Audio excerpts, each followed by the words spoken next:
My name is Coldie. I'm a stereoscopic artist who's been creating a variety of works physically and digitally for the past 20 years. I found crypto art in 2017, and back then there really wasn't much of a community, or the revolution was just getting started, especially with art. So I wanted to do my part to spread the word about crypto, and I started minting my works on Rare Art Labs, which was before ERC 721s. So I was like very early on, and I was just trying to like spread the word about decentralization, anonymity, and like all the different things that come with the blockchain. So over the years, I've been doing art about culture, about finance, about the people that are affecting the world we live in, which kind of ties in this Tech Apocalypse series. Yeah, so I mean, over time, I would say my consistent take is that when I create art, I react to the environment that I'm around. So in respect to portraits, there's people that are doing certain things at certain times that are affecting the space.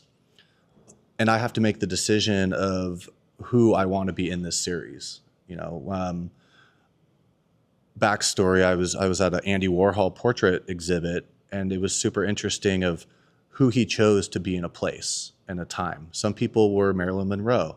Some people were bankers. Some people were just random people. But the totality of it is what creates like a body of work. And I've always been super thoughtful of the people who are moving the space forward positively, as well as people who don't like crypto, like Warren Buffett. I've done multiple portraits of Warren Buffett because it's educational. Someone can look at this portrait and say, is that Warren Buffett? Yes. And then we can have a conversation why he doesn't like crypto. And, it starts that education through art. The series is called Tech Apocalypse.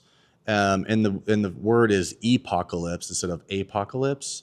And an epochalypse is something that happens over an epoch, so a long period of time that is a dynamic shift of reality, right? There's a movement.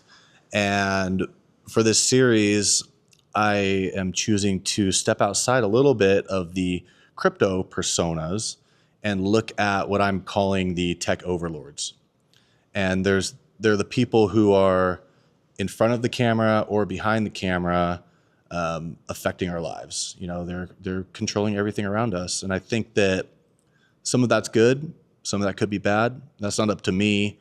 But again, through art, I want to educate people. So I want them to look at this portrait of Sam Altman or Jeff Bezos and have a thought of, wow, it's super convenient. I can get my Amazon box in an hour and a half, but what's the trade, right? There's a trade, and everything's transactional. So this series is meant to open up that conversation of these people and what they're doing, what maybe my hopes are of like them being altruistic and doing it for the good of mankind. But there's a balance, right? Life is full of balances. So it's been super fun to get outside of just your Vitalik Buterins and the people that we know, and like actually start looking at culture from a little bit higher lens. There's two aspects to the Tech Apocalypse series. The Genesis interactive tokens are a series of all 5 characters. So we have Elon Musk, Jeff Bezos, Mark Zuckerberg, Sam Altman, and Jensen Huang. Those 5 people are the main characters, and there's interactive versions of my artwork that you can manipulate in 3D. You can move the pieces around, and the goal of this is to touch the art. And that's been my driving mantra for the past couple of years, is how can I invite people to do more than just stare at the art and, in a sense, collaborate and like have a thought and do something and feel more about the art. The story came together. Again, my life and my art is very much of a input reaction situation. And I take my son to art galleries and try to expose him to culture and just, learn about things outside of his 11-year-old world. So, when you take him to the gallery, he wants to like touch the sculpture. He's curious about the textures. And, I'm like, don't touch the art. Like, please, like, we're not taking this stuff home. We're just like here to admire it. And innately he'd like still touch it. And I kept this like repetitive, don't touch the art, don't touch the art. And it created this like negative feedback in my head. And it like really pissed me off. I was like, why am I like chastising my son about like wanting to interact with art? So I internalized that and decided to flip the script, and I want to say touch the art, right? So I want to like reinvent that situation.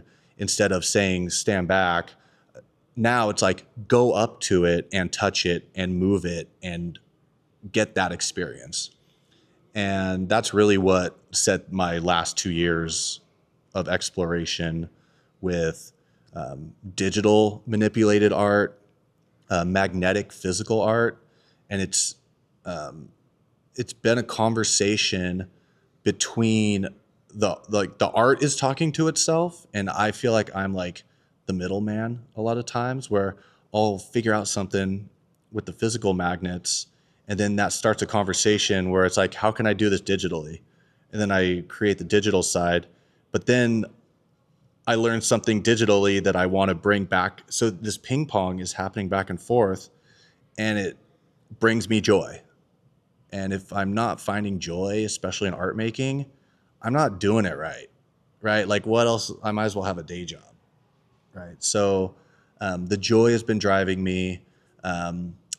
My physical art collectors who have this magnetic version.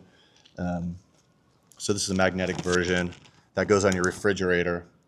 And the idea was that art should be accessible and, inviting for kids to play with.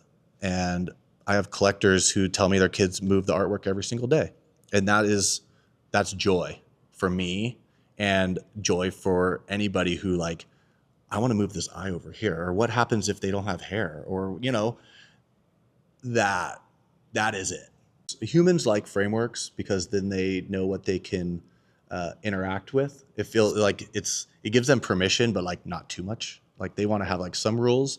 So I think having a in my setup, like these are the face pieces and these are some other objects you can move around, but then get as far away from that as possible and let people have a creative thought or just do something that they think is unexpected.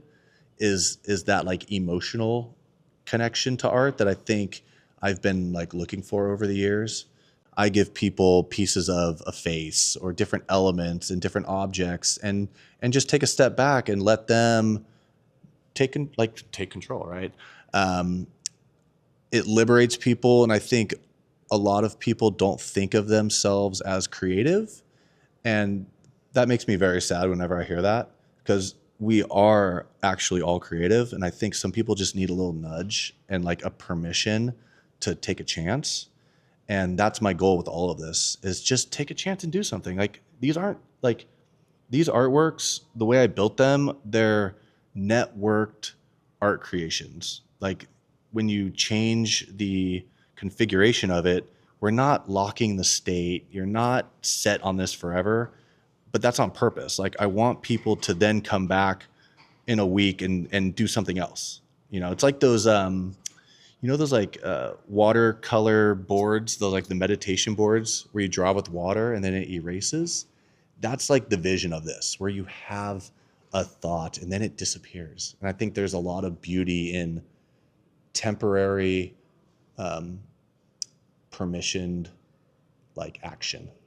It's not like, oh my God, like, is someone going to judge this thing? Like there's no judgment with any of this. And that's the goal, is that everybody can make a rendition of this, and everybody can have a thought, and they're all equally valid, because it's not going to exist as soon as you're done creating it. So the other portion of this release is I've gone through and created a curated set of cropping frames from the series. So each 5 characters are going to have 50 frames each. And those are just different configurations where I've moved the face around. I've done different, 3D angles and effects layers. And like, we're talking thousands and thousands of outputs that I'm looking for ones I like. And again, the idea is to have this be like a networked community drop where there's going to be 250 frames, and you'll mint them and you'll get a live reveal of they don't come in order. Like you might get Elon, you might get Zuckerberg, it's totally randomized, but you get a piece of the collection, right? It's not editable like the Genesis tokens, but I also think that they just stand on their own. They look nice, right? And on top of that, what I'm doing is, of the 250 still frames, there's going to be 3 winners that it's basically a Willy Wonka RNG selection where you get a piece of art. Hope you enjoy it for what it is, but you might just get lucky. And I think that's another like fun thing that I've always loved in life is the chance of opportunity. And like it is going to be people's lucky day. And that again, like I'm feeling joy right now saying that. So like I know that's what I need to do, right? So I listen a lot to my I guess intuition and just internal feelings, and that's a feedback. And it's fun to talk about it live because it's like, yes, that is what I want to do. So art needs to be accessible. There's nothing that I hate more than when I talk to people and they're not a one-of-one collector. And I started with a lot of one-of-ones, and that's great, but it cuts out such a huge amount of people who want to be a part of art collecting. So this again is a very a joyous way of like just inviting people in. Like I wanted people to experience my art. The technology that's happening, and it used to be like every year a new tool comes out, and now it's like literally every day. The barrier of creative manifestation is like there's no barrier. Like the barrier is like this. And for me, I'm always the type of person who is always wanting to dabble in new tools, like, and just see if it resonates with me. And this project is code and AI based on my brain. Like I had this idea in my head for a long time, and I realized, why not try to make it with code and AI, and it all works. It's like the feedback loop is like, I love yes and situations instead of like no but. And AI is very much, what can we do next? What would you like to do next? And creatively, it creates rabbit holes that I love exploring. I also really love releasing in a serial progression of like where I'm at a place and time. So for this series, for the interactive ones, I'm doing them, they're called 7160 tokens, which means you can add versions to it later. And that like frees me up a lot because I don't have to necessarily finish the final step that might be years away. I can release it now and invite people in, and then as it evolves, it's just a metadata update, right? So it allows me to explore but not get stuck on this like timeline of like there's still so much more to do. I just want to release and free myself and then make more.